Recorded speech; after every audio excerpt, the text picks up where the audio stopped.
Happy Friday! It's Friday. Thank goodness. It has felt like one of those weeks, and my week is not over yet. It's going to be a long afternoon, folks. Thank you so much for joining me for this week's live Lunch and Learn. I just got back to the office. I was in Halifax this morning doing a little bit of a preparation meeting with Nova Leaf International Education and Consulting. We're going to be starting to deliver some job search strategy coaching to students next week. So I am super excited about that. I can't wait to share more with you next week when things finally get underway, and I'll be able to share some more information with any of my local people here. Anybody in the Halifax area that's interested in checking out what Nova Leaf has to offer, I'll be able to share that with you a little bit more next week. But we're going into a long weekend, and September is almost here. We're just one sleep away from September. In September, in my world, and the world of other resume writers and career coaches, is Update Your Resume Month.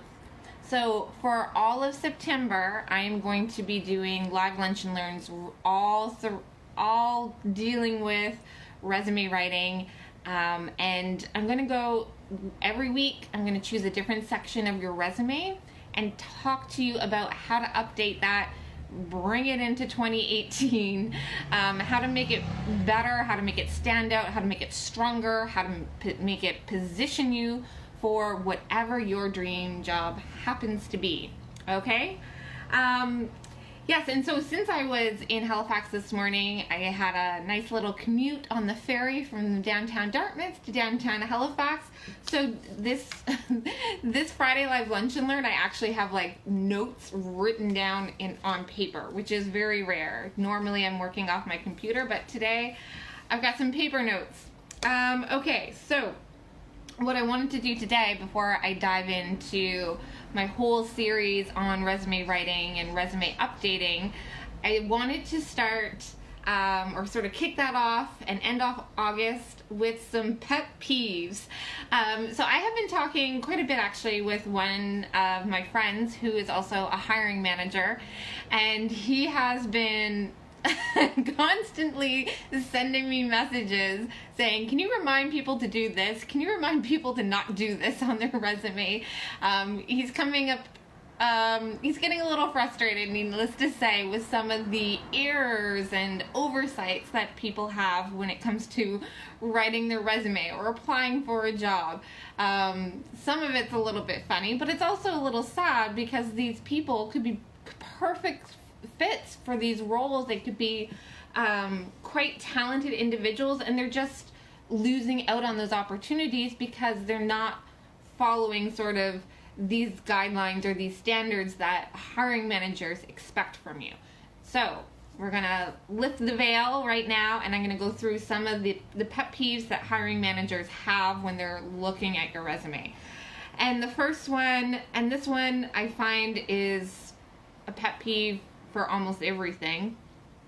And anywhere you look on the internet, if you literally Google like resume pet peeves or resume problems, this one tops the list every single time, which means it is still happening, and that is spelling and grammar mistakes. Just shows complete lack of attention to detail, right? Spelling and grammar are still the number one pet peeve. So when someone looks at your resume and they see glaring spelling mistakes or grammar mistakes, it's really going to hurt your chances, right? Because it shows that you probably didn't proofread it, you didn't take your time with it, you aren't paying close attention to details, all kinds of things that worry a hiring manager about what your performance would be like as an employee if you just sort of rush through things and just get it out there without making sure that it is perfect or as close to perfect as possible. And it's just annoying to read. It just looks unprofessional if something isn't proofread or has correct grammar, right? That's just not what people want to see anywhere, really. So what do you do about this? How do you make sure Because I know a lot of you who might have typos or spelling mistakes or grammar mistakes in your resume. I know for most of you, it's not because you rushed through it. It's not because you just slapped something together. It's not because you don't care. It's just you genuinely missed it. You genuinely made a mistake and you didn't see it. So for you, here are some tips that I use to proofread my work, because I know as well as anyone, as someone who writes resumes every single day, I know as well as anyone, when you are living in a document, when you're writing something, it becomes really difficult to spot your own mistakes because you know what it's supposed to say. So when you know in your brain what a sentence is supposed to say or what a word is supposed to be, your brain sort of autocorrects for you. So even if what's written on the page isn't what you meant to have written on the page, your brain will still read it the way you intended it to be. Okay? So what you need to do is you need a way for your brain to look at it as if you didn't write it. So the best way to do that is to give it some space.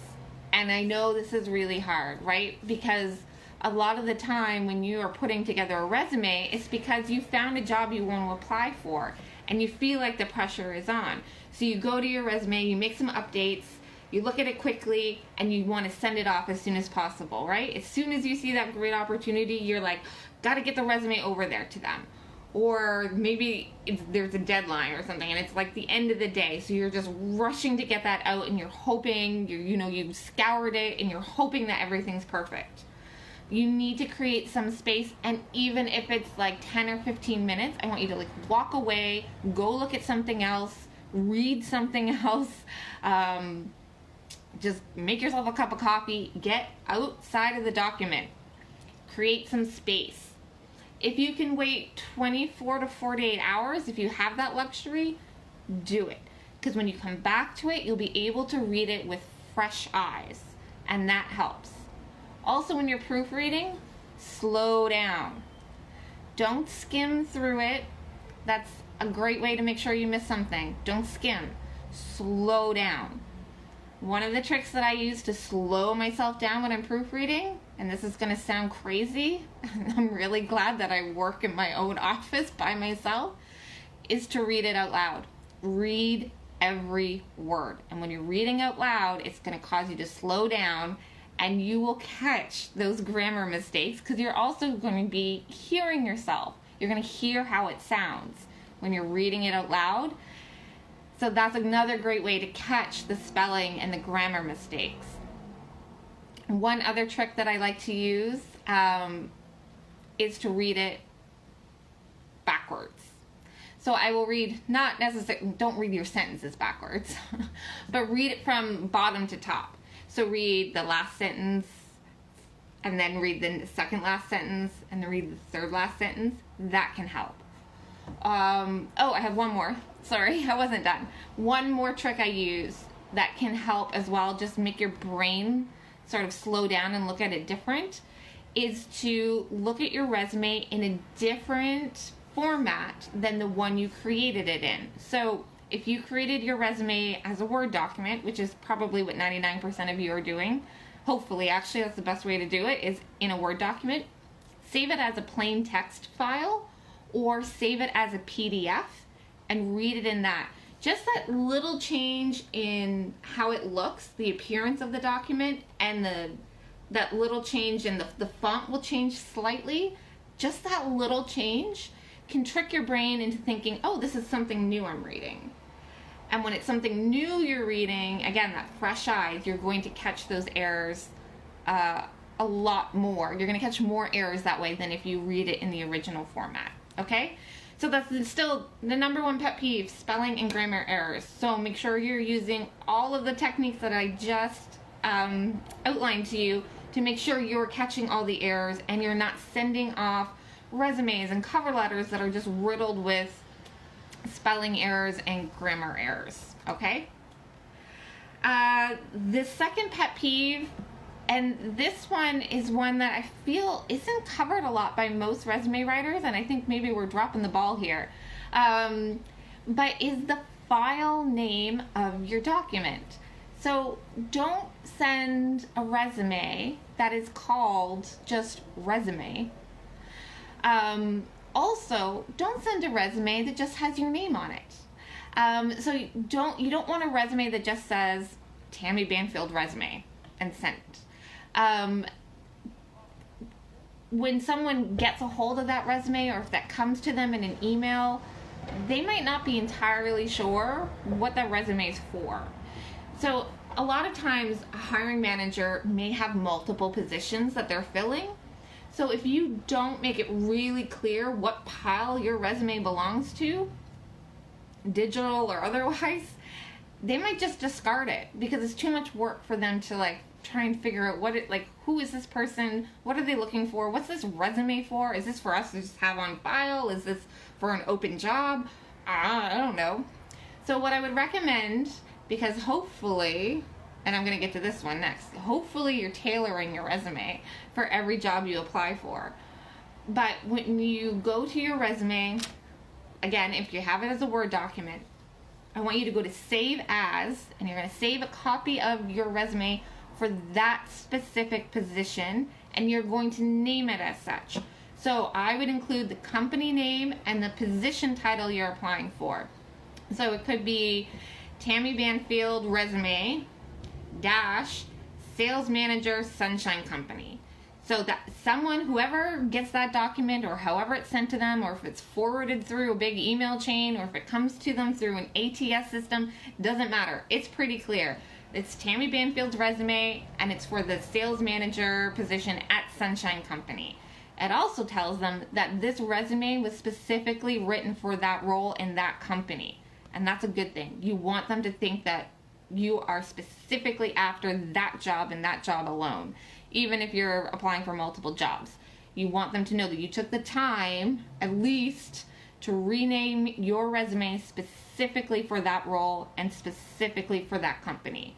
Okay, so use your name, resume, and then the position title and company, or company position title, so that it's very clear just before they even open the document who you are, what it is, what it's for. Okay? So the third most common pet peeve that I've been coming up against is that the resumes are too vague, or they don't really connect experience that you have with the job that you're after. So I know, and I've talked a lot about how you can do this, but I want you just to sort of always keep that in mind when you're going in to tailor your resume, or if you're writing your resume for a specific position. Always be thinking about, how does the experience that I have, how does my volunteering, how does my education, how does all of that connect with the job that I'm applying for?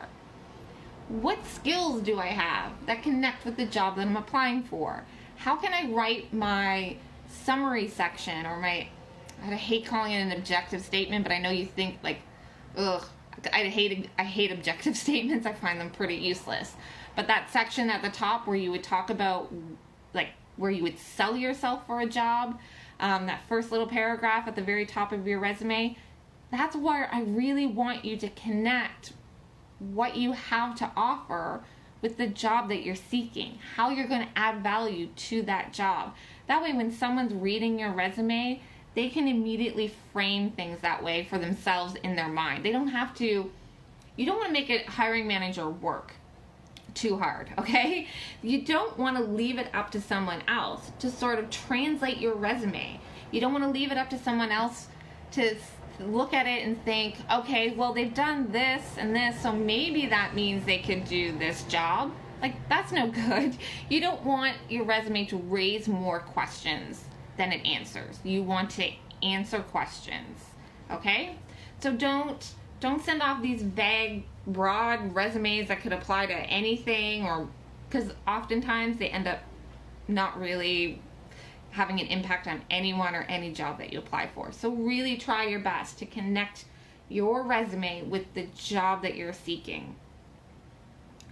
And 4, this one surprised me actually, but my friend who's hiring mentioned this, and also Some other hiring managers have mentioned this to me as well, and I found it really, really odd, but it's a pet peeve, so obviously it happens quite often.